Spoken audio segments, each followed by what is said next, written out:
This is Stephen Platinum, your friend in wrestling, with Platinum versus AEW Dark Elevation. It's Monday Night Thang, right?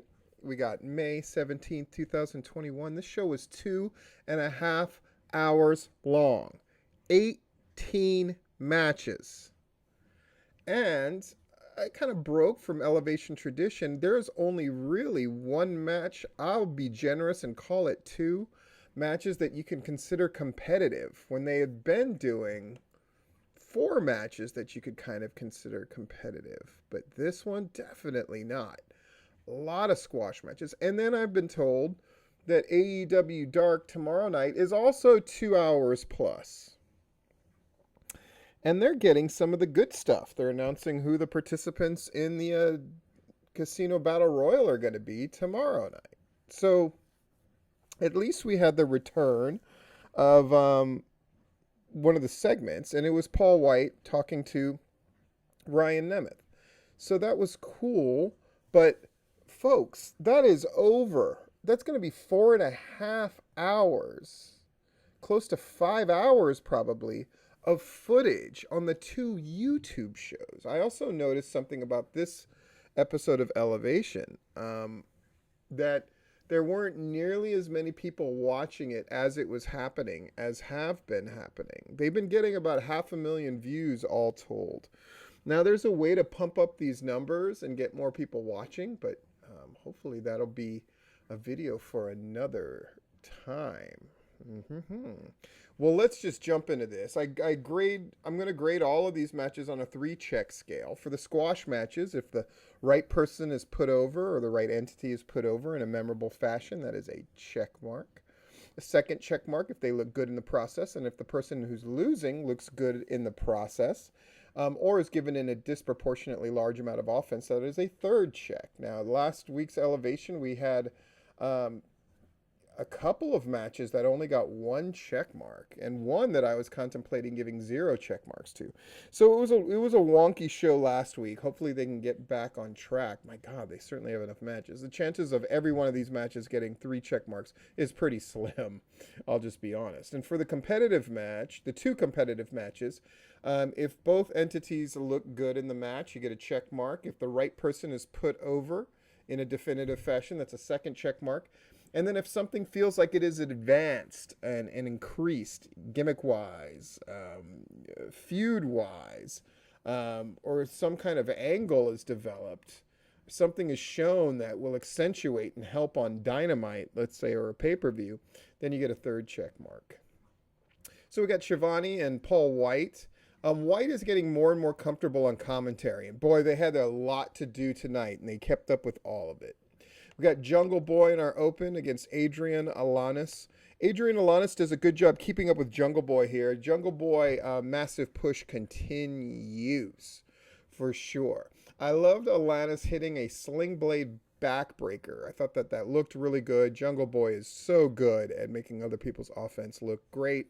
Wins with the snare trap, 3 check marks, no problem. Shivani hypes up a lot of the things we're going to see on the card tonight.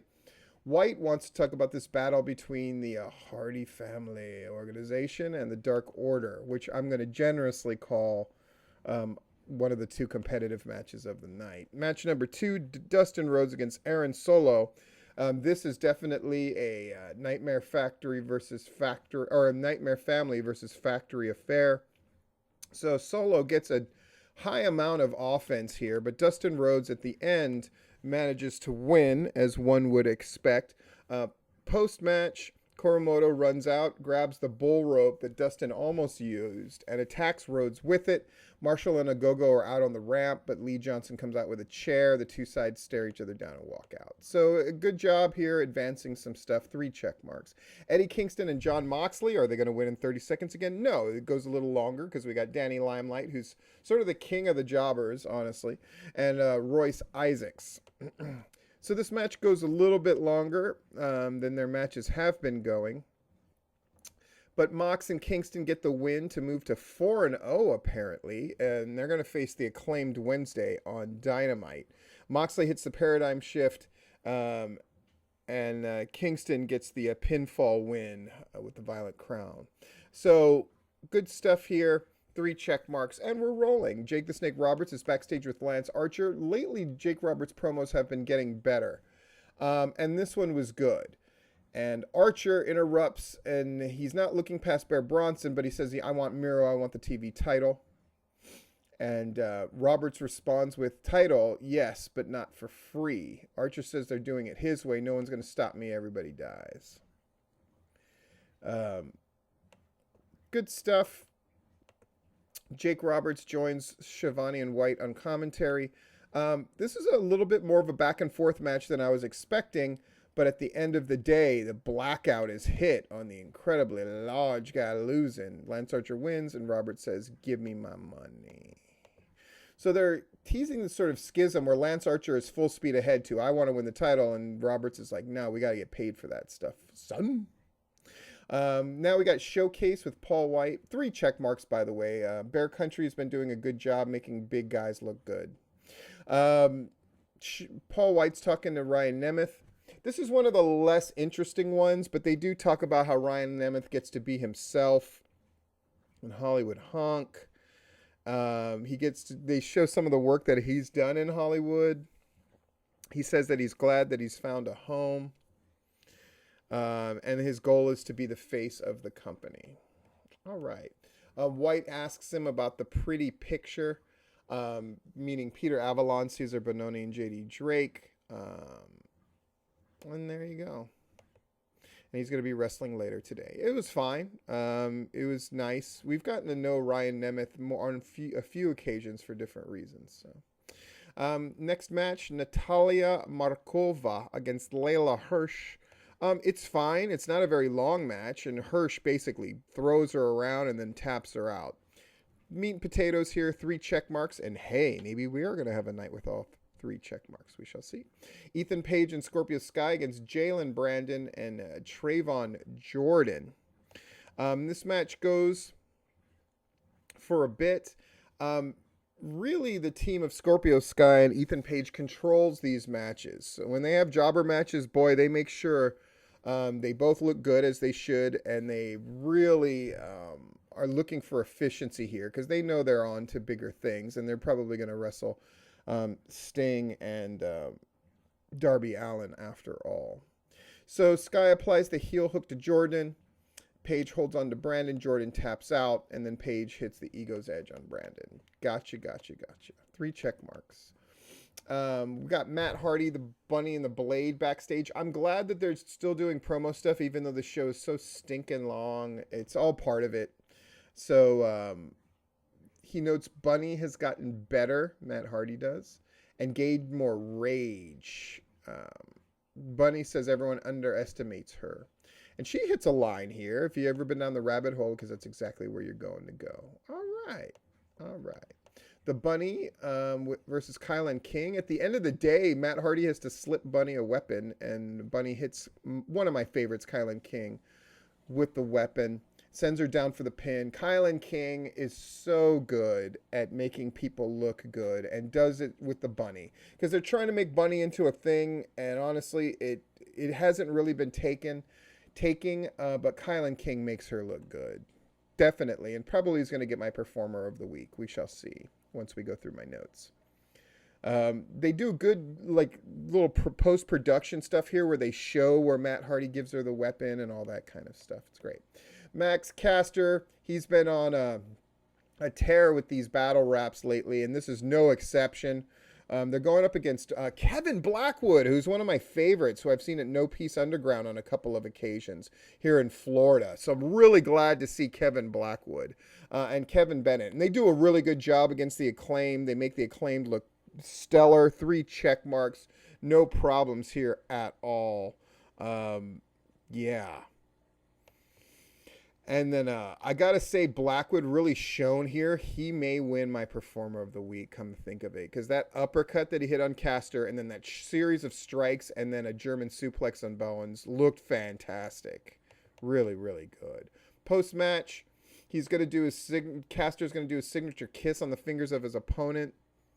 But Bowens puts hand sanitizer on Bennett's hands and rubs it on Bennett's chest. Just fucking weird, acclaimed stuff. Paige and Sky talk about their win. Another good promo here. They won't celebrate their win in front of the camera, but they will celebrate Darby Allin losing the TNT title. Paige says he wants to be fair to Miro, but he says they had a hand in Allin losing that title. Sky says they don't want Sting to interfere. Sky compares them to Blade and Neo teaming up. Ridiculous. Good little promo. They look like they're having fun. QT Marshall with his factory crew against Baron Black. Good outing for QT. Definitely looks strong. Wins with the cutter. Meat and potatoes. Baron Black's always going to do a good job for you. And no exception here. 3 check marks. And we're rolling here. Joey Janela against Daniel Garcia.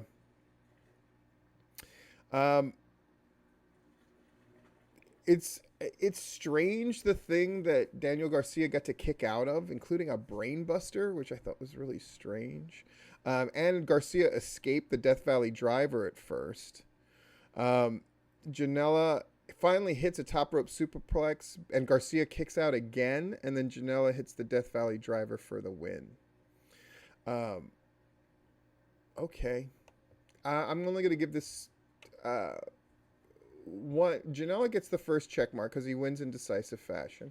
Garcia gets a check mark because he gets a really large amount of offense and gets to kick out a bunch of stuff. I don't think this particularly made Joey Janela look good, and somebody who lately has been in matches with world champions and stuff like that, I just think he gave him too much. So I'm only going to give this 2 check marks. The Factory are backstage, and QT is glad that AEW is going back on the road. Because he's just dumping on Jacksonville, Florida, and Agogo's dumping on it, and they're really pushing this thing of, like, we don't like America, and here's why. Cool. Heel promo stuff. Not really worthy of Dynamite, but great to do here on Elevation. Get the work in. Private Party against Dark Order. In this case, Alex Reynolds and 5, since 10 is getting a bit of a push of his own. So I'm going to call this a competitive match, and I will say it was a good match. And again, anytime you have a mildly competitive match, Private Party are cheating to win. Matt Hardy laying people out and then dragging his guy on top to get the pin. So a check mark because they both look good, a check mark because Private Party goes over in a definitive fashion, and another check mark because they're continuing their thing with the Dark Order, and Matt Hardy and Private Party ruthlessly cheating to win any semi-competitive matchup. Good deal. Post-match, Blade comes out as the HFO are choking out Reynolds with a belt, and the Dark Order run out, and they scatter. Alex Marvez is backstage with Chris Statlander. Yay! Chris Statlander tries to talk about Orange Cassidy's title shot, but Britt Baker interrupts and puts herself over. And then Hikaru Shida comes in and tells Baker to bring it as she slaps Rebel's crutch away with her kendo stick. Woo! Baker says Rebel will bring it on Dynamite. Oh, poor Rebel. JD Drake and Ryan Nemeth against Derek Pisaturo and Roman Russell. They're there with the First Sergeant. At the end of the day, this is a good exhibition. It's nice to see JD Drake and Ryan Nemeth pick up a win. This match wasn't really that significant of a match, except that they needed to give JD Drake and Ryan Nemeth a win. And they both showed they could work, especially JD Drake. So 3 check marks, good enough for government work. We see footage from last week where Shida interrupted a Forbes photo shoot to attack Baker. So we're getting mileage out of that footage, and they're really putting a lot of onus on this women's title match that's going to happen at the pay-per-view. Next, Tay Conti against Kia Dream. Tay Conti has just been on a roll. I'm glad they're keeping her on this roll, even though she lost her title match. Those judo throws look great. The DDT look really great. Good stuff. 3 check marks and a nice debut for her opponent. HFO are backstage, and Hardy says, Private Party didn't need my help, but he wanted to do correct an injustice done. He asks if Reynolds liked being leeched by him, and he likes if John Silver liked seeing it. He would leech the life out of Silver if he gets medically cleared. He's going to leech the life out of the Dark Order. Oh, building up most stuff. Penta versus Robo. This was really good, a very good Penta match. He got in his stuff. Um, Alex, his manager, is just so into it. It makes it fun. And then a Penta with an arm breaker, and then a Fear Factor for the win. Just a brutal dissection, as it should be for Penta. 3 check marks. Thunder Rosa against Robin Renegade. Thunder Rosa's having a good time out there, and she's just riding a hot streak. She's able to carry anybody to a good match. This is no exception. But Rosa always looks dominant, and this is no exception. She catches a lariat, hits a flatliner, and transitions into is that a Peruvian necktie? I love that submission. I love that they're giving Thunder Rosa different kind of MMA submissions to use in matches and win with. 3 check marks, great stuff. Pretty picture backstage. Nemeth gives an acceptance speech for his award. Drake wishes Nemeth would stop dancing. And Bononi calls for everyone to put their pinkies in while buttering up Drake. Ridiculous stuff. But perfect for Elevation and Dark, honestly. And then finally, we have Brian Cage with Hook against Mike Seidel with Matt Seidel at ringside. It's what you would expect. It's a competitive match to a point, but it really is about Cage getting that discus lariat and a variation of the gory special bomb. Brutal. Gets the win. Did both guys look good? Yes. Did Brian Cage win in definitive fashion? Yes. And is something established for the bigger show? I would say absolutely yes. They're clearly pushing Brian Cage back in the spotlight through this win. Made that clear. Anyway, holy moly, let me get this thing up. And we got Dark tomorrow night, another 2-hour plus show. Yikes.